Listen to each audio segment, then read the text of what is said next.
Hello, Horizon students. As you continue to work on your inquiry project, working towards your ability to do something in response to the issue, it's essential that you research thoroughly. In your inquiry booklet here, you've got a whole bunch of resources that should be really helpful, including some ideas about appropriate sources and doing online research. So make sure you go through those early pages in the research section of your inquiry booklet. But I want to focus in now on this part that I've added to talk to you about your research portfolio. Now, let me just start by reading this little preamble to you. In order to respond in an effective, that is, a way that actually makes a difference, and an ethical way, that is, a way that is responsible and doesn't cause other problems, a morally righteous way. In order to be effective and ethical, it's important that you are informed about your chosen issue. That's why I've got those words ethical and informed in the big question for this topic. So you need to consider what you already know about the topic, work out where you've got gaps, because of course you don't know everything yet. You're 15 and 16. I don't know everything about anything. And while teenagers sometimes think they do, it's important to acknowledge that we've got gaps in our knowledge. And then you need to do as much research as possible. By creating this research portfolio, you'll be not just providing, you're creating a foundation of knowledge and a bank of resources that you'll be able to use to respond in an ethical and informed way. So before you decide how to respond to your chosen injustice, you need to be able to thoroughly answer each of the questions that I'll go through in a moment. So what I'll get you to do, and I outline this here, what I'm going to get you to do is first try to answer these questions based on your current knowledge, then identify the gaps, go and start your research, and then come back and keep filling these in. We'll start this lesson, but we'll keep going for some future lessons. So I'll talk more about that at the end. First, let me take you through these questions.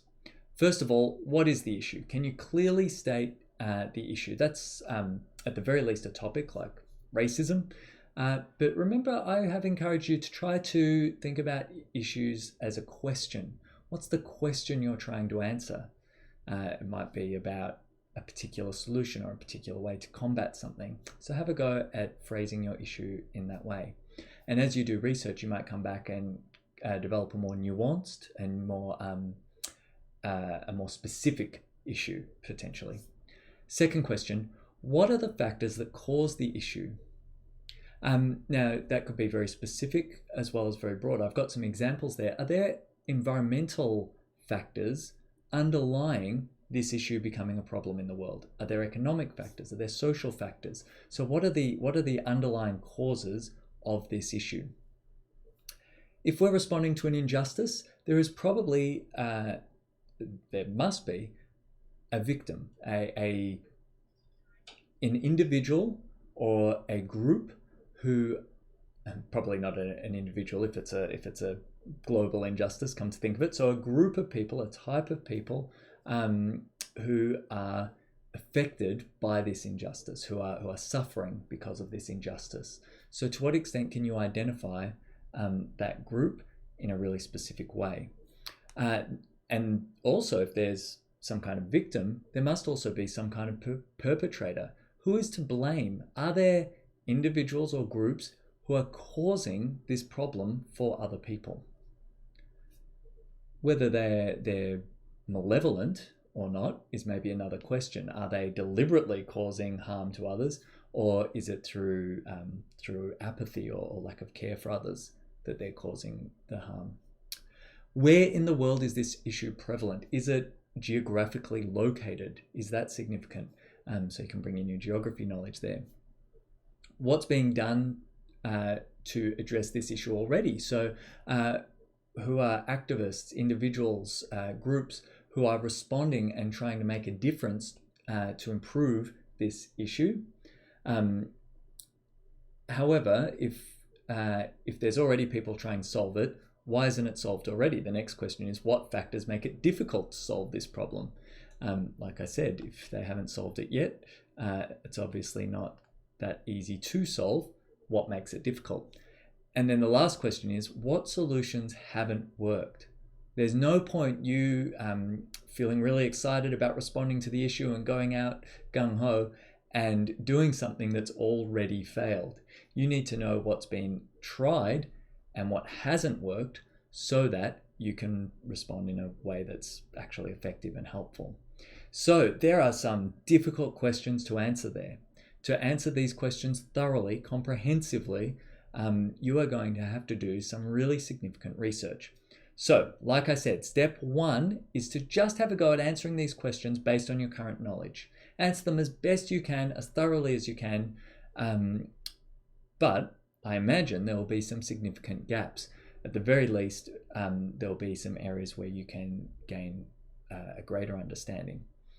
And then step two is to begin researching. Take those notes from the previous pages where it gives you advice about how to research effectively.